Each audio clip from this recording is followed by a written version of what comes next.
Praise the lord. ప్రభునందు ప్రియమైన సహోదర సహోదరులందరికీ నా హృదయపూర్వక వందనములు తెలియజేస్తున్నాను. మీరందరూ బాగున్నారా? మీరందరూ బాగుండాలని నా అనుదిన ప్రార్థనను నేను జ్ఞాపకం చేసుకుంటా ఉన్నాను. మీ యొక్క ప్రార్థన విన్నపములను కామెంట్ రూపంలో తెలియజేయగలరు. మీ కొరకు నేను అనుదినం తప్పకుండా ప్రార్థిస్తూ ఉన్నాను. మరియు మీకు కనుక ఈరోజు దేవుని వాగ్దానం యొక్క చిన్న వాక్య సందేశము అనుదినం మిమ్మల్ని ఆత్మీయంగాను బలపరుస్తుండగా రీతిగా ఉన్నట్లయితే, మీకు ఆశీర్వాదకరంగా ఉన్నట్లయితే లైక్ చేయండి, షేర్ చేయండి, సబ్స్క్రైబ్ చేయండి. మీరు బలపరచబడిన రీతిగా మీ ఆత్మీయులు కూడా వీడియోని షేర్ చేయవలసిందిగా కోరుతున్నాను. మిమ్మల్ని మీ కుటుంబాన్ని దేవుడు దీవించునుగాక. ఆమేన్. ఈరోజు నీ కొరకు దేవుని వాగ్దానం సామెతల గ్రంథము 1వ అధ్యాయము 33వ వచనం.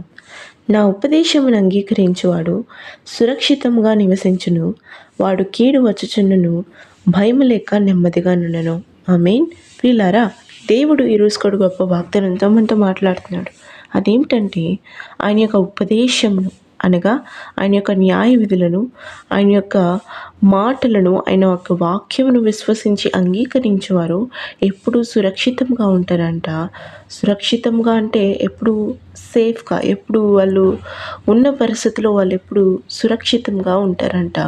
వాళ్ళు కీడు వచ్చుచున్న భయం లేక నెమ్మదిగా ఉంటారంట.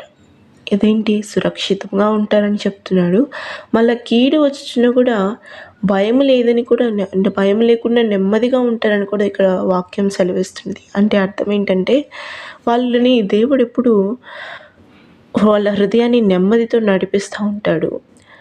కీడు వచ్చుచున్న ఎందుకు భయపడ్డంటే వాళ్ళకి ఆ కీడు మీద కన్నా, ఆ వచ్చుచున్న ఆ కీడు వల్ల కలిగే పరిణామాల కన్నా దేవుడు వాళ్ళని తప్పిస్తాడనే సత్యంని వాళ్ళు ఎరిగి ఉన్నారు కనుక వాళ్ళు ఏమాత్రం కూడా భయపడరు అనమాట. ప్రియ సహోదరి, ప్రియ సహోదరుడా, మన జీవితంలో కూడా మనము అనేక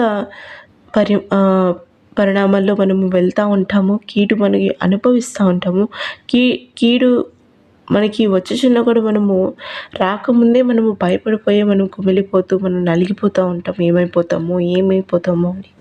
కానీ దేవుణ్ణి నిజంగా విశ్వసించే వాళ్ళు, ఆయన ఉపదేశంలో నిజంగా అంగీకరించేవారు కీడు వచ్చుచున్న భయం లేకుండా నెమ్మదిగా ఉంటారంట. అది ఎలాగో ఉండగలుగుతారంటే, మనం ఒక ఉదాహరణకు తీసుకున్నట్లయితే, ఒక బాగా చదివిన విద్యార్థి పరీక్ష అంటే అంతగా భయపడడు. ఎందుకంటే తనకి ఒక నమ్మకం ఉంటుంది, నేను బాగా చదువుకున్నాను, నేను చక్కగా నా యొక్క పరీక్షను నేను రాయగలను అని ఒక నమ్మకము చదువుకున్నాడు కనుక అతనికి కలుగుతుంది. అదే చదువుకోకుండా పరీక్ష రాసే వాళ్ళకి ఇప్పుడు భయము ఎలా అయిపోతుందో, ఏం రాస్తానో వాళ్ళకి ఆ యొక్క భయముతోనే వాళ్ళు ఆ వచ్చిన పరీక్షను కూడా కాస్త కూస్త కూడా వాళ్ళు రాయలేకపోతారు. ఆ పరీక్షను వాళ్ళు గట్టెక్కలేకపోతారు. ఈరోజు మన విశ్వాస జీవితంలో కూడా అనేక పరీక్షలు మనం ఎదుర్కొంటాం.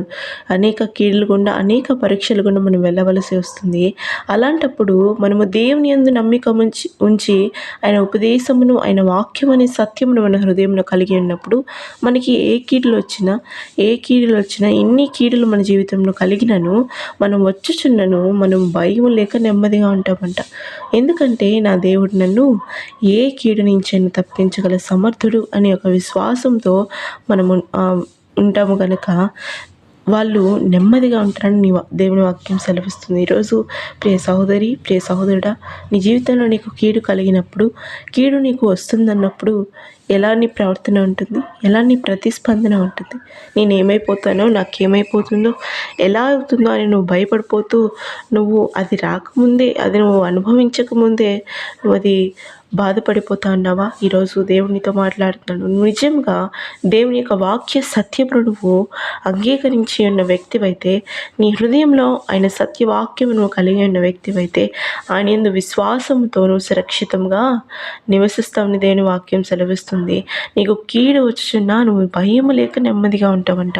నీ హృదయంలో నీకు భయం ఉండకూడదు, నీ హృదయంలో నీకు కలవరం ఉండకూడదు, నీ హృదయంలో నీకు చింత అనే మాట ఉండకూడదంటే దేవుని యొక్క సత్యం సత్యోపదేశముని నీ హృదయంలో మనస్ఫూర్తిగా అంగీకరించి ఆయనను హృదయపూర్వకంగా విశ్వసించే వ్యక్తివైతే నువ్వు ఏ భయం లేక సమాధానం కలిగి నెమ్మదిగా ఉంటావు. అటు రీతిగా దేవుడు మనందరికీ సమాధానాన్ని నెమ్మదిని కలుగజేయునుగాక. ఆమేన్.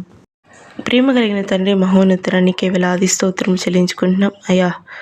ఉదయకాల సమయంలో బిడ్డలతో మీరు మాట్లాడిన రీతిని బట్టి వేలాది స్తోత్రం. అవునయ్యా, నీ ఉపదేశంను హృదయపూర్వకంగా అంగీకరించి నీ వాక్య సత్యాన్ని ఎరిగిన వాళ్ళు అయా సురక్షితంగా ఉంటారని, వాళ్ళు ఏ కీడు వచ్చుచున్న వాళ్ళ జీవితంలో అయా వాళ్ళు నెమ్మది కలిగి జీవిస్తారని, నీ యందు విశ్వాసం ఉంచి ప్రతి కీడు నుంచి తప్పించబడతారని అని వాక్యం సెలవిస్తున్నది.